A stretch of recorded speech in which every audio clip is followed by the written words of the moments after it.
All right, guys, welcome to Module 3, where we're going to talk about how to make a perfect listing or as close to a perfect listing as it's possible to do. We're going to talk about a lot of different resources, the software that I use that is super key to creating a fully optimized listing. And a fully optimized listing comes down to a lot of things, many of which we're going to discuss kind of introductorily in this first video, and we're going to go much more in depth in future videos about how to do these things the right way, like how to create a title the right way, how to create back-end keywords the right way, how to create your description the right way. We're going to talk about where and how to get product photos done and a bunch of fun things like that. But first, we are going to literally create our listing. And we kind of did this a little bit just so we could get our FN SKU in the last module. But we're going to talk a little bit more in depth about how to actually do these things and specifically a few things that would just be very difficult to know to avoid as a beginner. I'm going to kind of tell you guys a lot of the things that I've learned over the years and all of the mistakes that I've made and things like that to save you guys a lot of time and energy and headaches and stuff like that. So the first thing we're going to do is we're going to add a product. We're going to go to create a new product listing right here. The reason that it allows you to do it like this is if you're going to sell on someone's listing. So let's say that somebody's selling a garlic press. Amazon actually allows you as another seller to also sell on that person's listing, right? That's what most people commonly refer to as a hijacker.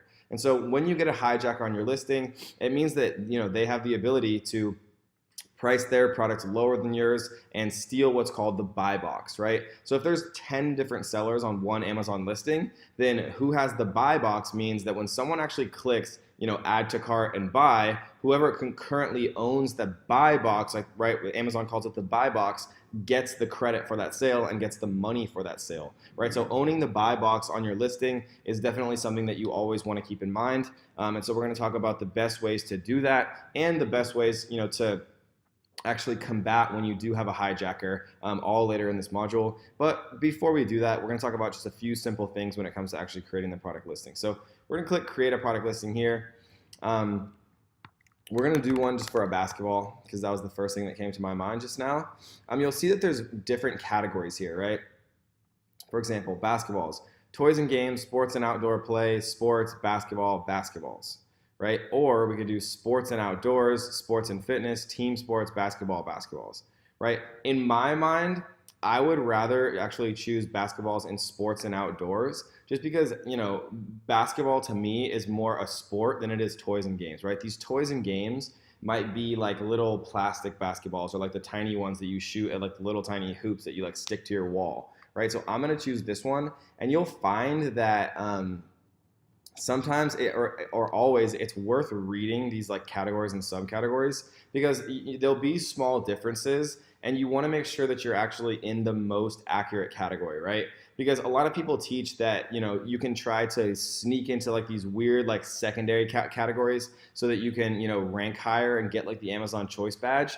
But Amazon has gotten so much smarter about this over the years that trying to outsmart Amazon by misappropriating where you actually should be categorizing your product in the long run is never going to benefit you. So how I teach it now, and I won't lie, like years ago it was better to try to like game the system and rank higher in like weird categories, get the Amazon search badge, and then switch your what's called a node, subcategory node. But Amazon has gotten much smarter and they don't allow you to do anything like that or change your subcategory node. So what we're going to do is just choose the most fitting selection here as far as categories. It's going to pre-populate us a listing right here. Right, so product ID, we're going to use a UPC here. And I already have this pasted. These UPCs I actually purchased from nationwidebarcode.com. Right, and I already talked about this, so I'm not going to go super in depth. Amazon suggests that you should use GS1 barcodes. It's $300 for 10 GS1 barcodes. It is $30, $37 for 10 barcodes from Nationwide Barcode. In my experience, in the last 2 years, they've always worked exactly the same.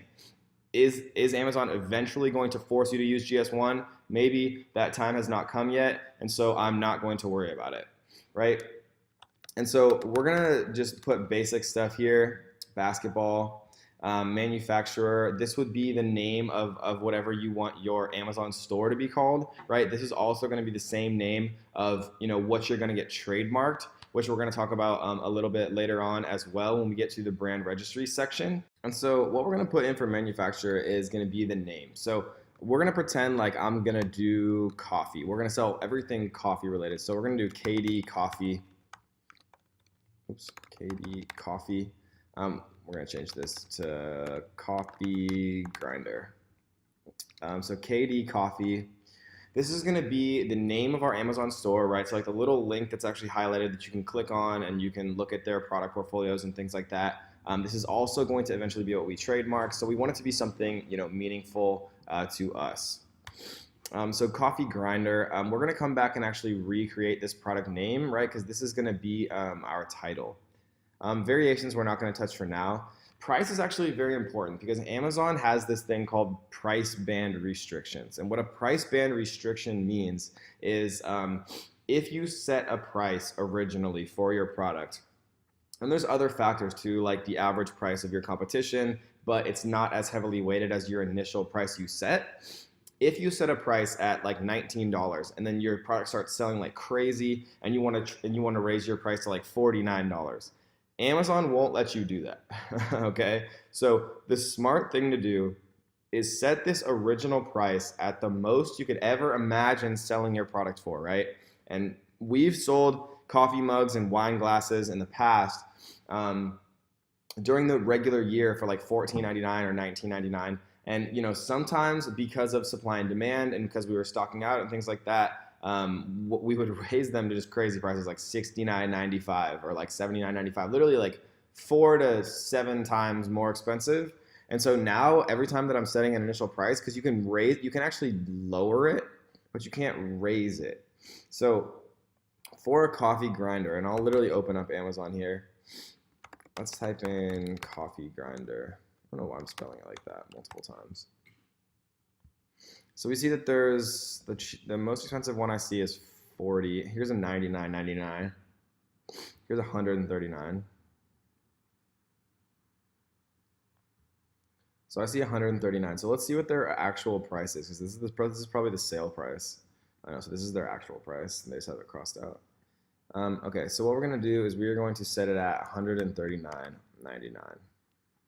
and we're going to save it as new.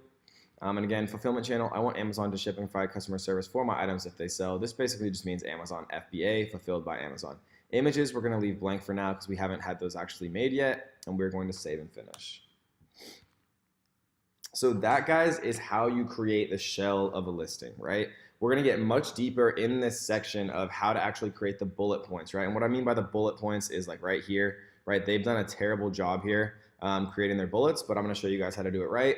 We're going to show you how to make a fully optimized title. Again, they've done a terrible job here. No offense, Baratza, but we're going to show you how to do it the right way. And even this image could definitely use some work. This is a very boring image in my opinion. And so we're going to tell you the best way to actually get product photos done. And we have, of course, very, very steep discounts to have them done for you in the best possible way. So that, guys, is a very basic introduction as to how to create your product listing the right way, how to categorize it the right way, how to make sure that you don't end up facing trouble with price band restrictions, which hopefully you'll never even have to think about if you watch this video and listen to me. But it has, it's devastated certain people outside of my course in the past. I've seen it all the time where somebody tries to raise their price and they lose their own buy box, right? Even though they're the only seller on a listing, they'll still lose their buy box. And I know that sounds crazy, but you guys will never have to experience it if you just set your price very high to start, and then we can lower it and we can set a sale price when the time actually comes. So I hope you guys enjoyed that very